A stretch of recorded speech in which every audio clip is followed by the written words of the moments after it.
Hello दोस्तों, इस educational channel पर आप सभी का स्वागत है।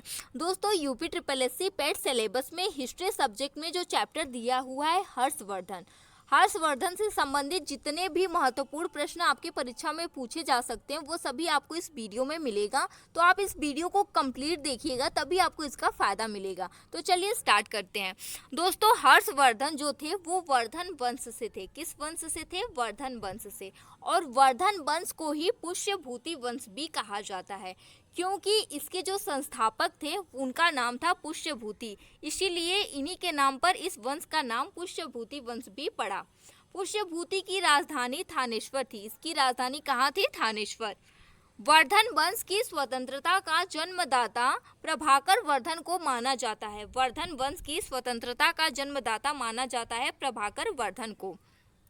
वर्धन वंश के किस शासक ने परम भट्टाकर और महाराजा धीराज की उपाधि धारण की? उनका नाम था प्रभाकर वर्धन।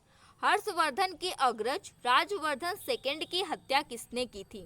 दोस्तों, हर्षवर्धन के एक बड़े भाई थे जिनका नाम था राजवर्धन सेकंड। उनकी हत्या हो गई थी और उनकी हत्या करने वाला था गौड़ नरेश शशांक। शशांक किस धर्म का अनुयायी था? आपसे प्रश्न सीधा सीधा पूछ सकता है कि शशांक किस धर्म का अनुयायी था? ये शैव धर्म का अनुयायी था।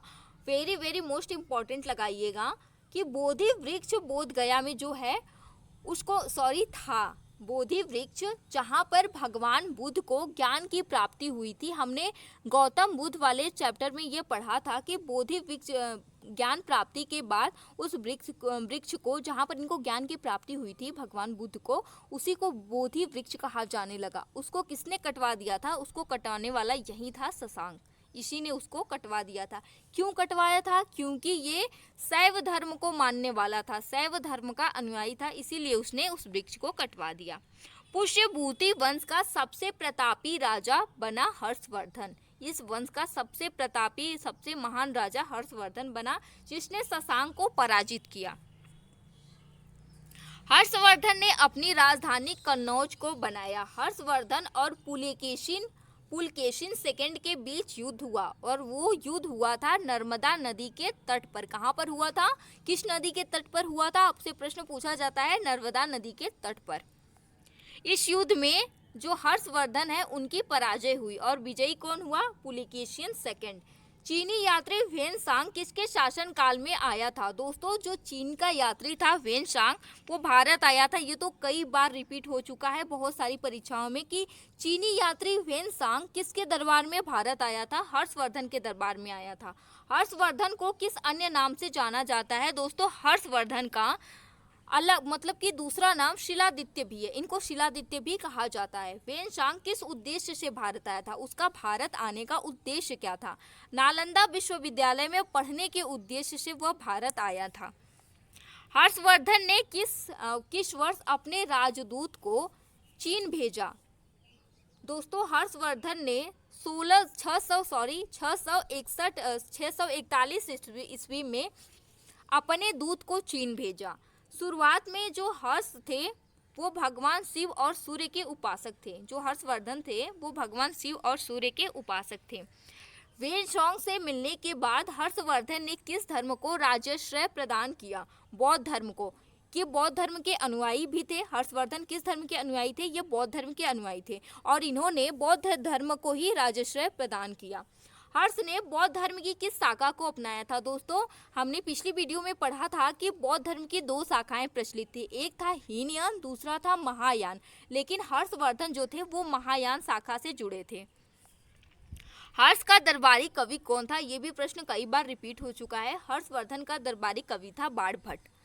हर्ष चरित्र एवं कादंबरी की रचना भी बाणभट्ट ने की है। प्रियदर्शिका, रत्नावली तथा नागा नंद नामक संस्कृत नाटक ग्रंथों की रचना हर्षवर्धन ने की है। प्रियदर्शिका, रत्नावली और नागानंद, इन सभी जो हैं ये सभी नाटक हैं, संस्कृत में नाटक हैं। इनकी रचना हर्षवर्धन ने की है। किसको भारत का अंतिम हिंदू सम्राट कहा जाता है? दोस्तों, हर्षवर्धन को ही भारत का अंतिम हिंदू सम्राट भी कहा जाता है। हर्ष के अधीनस्थ शासक क्या कहे जाते थे? ये कहलाते थे महाराज अथवा महासामंत। हर्ष के मंत्री परिषद के मंत्री को क्या कहा जाता था? सचिव या अमात्य कहा जाता था मंत्री परिषद के मतलब मंत्री परिषद के मंत्री को। अगला प्रश्न है, प्रशासन की सुविधा के लिए हर्ष का साम्राज्य किसमें विभक्त था? प्रशासन की सुविधा के लिए जो हर्षवर्धन का साम्राज्य था वो प्रांतों में विभक्त था, मतलब छोटे छोटे प्रांतों में विभक्त था। प्रांत को क्या कहा जाता था? प्रांत को भुक्ति कहा जाता था और प्रत्येक भुक्ति का एक शासक होता था। वो शासक कहलाता था राजनीय, उपरीक या फिर राष्ट्रीय कहलाता था। हर्ष चरित्र में प्रांतीय शासकों के लिए क्या शब्द उपयोग किए गए हैं? दोस्तों, जो प्रांत के शासक होते थे उनको हर्ष चरित्र, जो पुस्तक बाणभट्ट ने लिखी है, उसमें उन लोगों को लोकपाल कहा गया है। क्या कहा गया है? लोकपाल।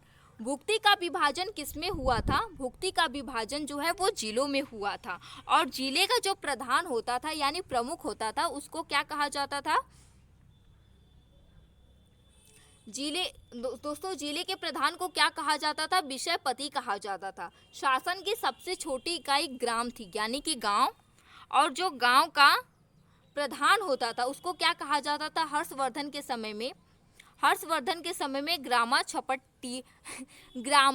सपटीलक कहा जाता था। क्या कहा जाता था? ग्रामा सपटीलक कहा जाता था। पुलिस विभाग के अधिकारियों को कहा जाता था दंडपासिक या फिर दांडिक। दोस्तों, आप ऐसे याद कर सकते हैं कि जो लोग जो अपराधी होते हैं उसको पुलिस दंड देती है, तो उसी तरह दंडपासिक या फिर दांडिक आप ऐसे याद कर सकते हैं। अश्वसेना के अधिकारियों को क्या कहा जाता था? दोस्तों, अश्वसेना यानी कि घोड़ों की सेना के अधिकारियों को बृहदेश्वर कहा जाता था और पैदल सेना के अधिकारियों को बलाधिकृत या फिर महाबलाधिकृत कहा जाता था हर्षवर्धन के समय में। दोस्तों, आप ये जो जितने भी अधिकारी, मतलब पुलिस विभाग के अधिकारी या फिर किसी विभाग के अधिकारी याद कर रहे हैं तो आप थोड़ा ध्यान से याद करिएगा, क्योंकि आप अगर गुप्त काल में जाएंगे तो भी आपको मिलेगा, मौर्य काल में जाएंगे तो भी मिलेगा, और सब में अलग अलग नाम होते थे, ये भी आपको ध्यान देना होगा। हर्ष चरित्र में सिंचाई के साधन के रूप में किसका उल्लेख मिलता है? तुला यंत्र, जिसे जल पंप कहा जाता है, इसका उल्लेख मिलता है। हर्ष के समय मथुरा किसके लिए प्रसिद्ध था? दोस्तों, सूती वस्त्रों के निर्माण के लिए हर्षवर्धन के समय मथुरा प्रसिद्ध था। किस व्यक्ति को द्वितीय अशोक कहा जाता है? दोस्तों, हर्षवर्धन को ही द्वितीय अशोक कहा जाता है। ये भी कई बार परीक्षा में पूछा गया प्रश्न है। सकलोत्तरा पथनाथ किसे कहा गया? हर्षवर्धन को ही सकलोत्तरा पथनाथ भी कहा गया। हर्षवर्धन की बहन राजश्री का विवाह किसके साथ हुआ था? दोस्तों, हर्षवर्धन की एक बहन भी थी जिनका नाम था राजश्री। इनका विवाह हुआ था मौखरी नरेश गृहवर्मा से। हर्षवर्धन ने 606 ईस्वी में हर्ष संवत की स्थापना किस उपलक्ष्य में की थी? दोस्तों, अपने राज्यारोहण के उपलक्ष्य में इन्होंने हर्ष संवत की स्थापना की थी। हर्षवर्धन ने कहाँ दो महान धार्मिक सम्मेलनों का आयोजन किया? दोस्तों, हर्षवर्धन ने 2 महान धार्मिक सम्मेलन का आयोजन किया था। एक था कन्नौज में, दूसरा प्रयागराज में। अगला प्रश्न है, गुर्जरों को किस शासक ने पराजित किया? हर्षवर्धन ने। भारत में वेनशांग को याद करने का मुख्य कारण क्या है? जो चीनी यात्री इनके दरबार में आया था वेनशांग, उसने सी युकी की रचना की है, इसीलिए उसे याद किया जाता है। किस चीनी यात्री को वर्तमान शाक्य मुनि एवं यात्रियों में राजकुमार कहा जाता है? वो भी वेनशांग को कहा जाता है। दोस्तों, क्वेश्चन आपसे ऐसे पूछ सकता है कि वर्तमान शाक्य मुनि किसे कहा जाता है, तो आप ध्यान दीजिएगा, वेनशांग को कहा जाता है। दोस्तों, यूपी SSSC पेट के सिलेबस में आपका ये चैप्टर दिया हुआ है, लेकिन इसके अलावा किसी अदर एग्जाम की भी आप तैयारी कर रहे हैं जिसमें आपका हिस्ट्री से क्वेश्चन पूछा जाता है, तो आपका ये जो वीडियो है उस एग्जाम में भी आपको हेल्प करेगा। तो आप ये मत सोचिएगा कि सिर्फ पेट की एग्जाम के लिए, आप किसी भी अदर एग्जाम की तैयारी कर रहे हैं जिसमें हिस्ट्री से क्वेश्चन पूछा जाता है, तो ये वीडियो आपके उस एग्जाम में भी हेल्प करेगी। लेकिन आपको पूरा देखना है, पूरा देखेंगे तभी आपको समझ में आएगा। वेनशांग भारत में लगभग कितने साल तक रहा था? दोस्तों, वेनशांग जो था भारत में 14 साल तक रहा था, 14 वर्ष तक रहा था। वेनशांग के सम्मानार्थ एवं महायान धर्म के प्रचारार्थ हर्षवर्धन ने महासभा का आयोजन 643 ईस्वी में कहाँ पर कराया था? कन्नौज में। कुंभ कुंभ मेले को प्रारंभ करने का श्रेय किसे दिया जाता है? ये भी हर्षवर्धन को दिया जाता है। दोस्तों, कुंभ का मेला जो प्रयागराज यानी कि इलाहाबाद में लगता है, उस मेले को प्रारंभ करने का यानी कि शुरुआत करने का श्रेय जो है वो हर्षवर्धन को दिया जाता है। माना जाता है कि हर्षवर्धन ने ही उस मेले की शुरुआत की थी। भारत के लोग गर्म मिजाज के हैं, उन्हें जल्दी गुस्सा आता है परंतु ईमानदार होते हैं। यह कथन किसका है?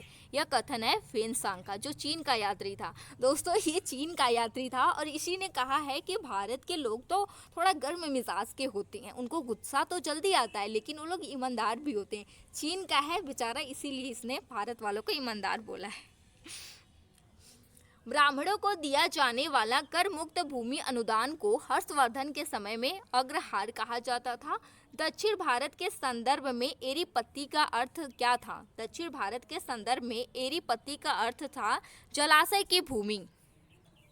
हर्ष के काल में भू राजस्व की सीमा क्या थी? दोस्तों, हर्षवर्धन के काल में भू राजस्व की सीमा थी 1/6 से 1/10 तक।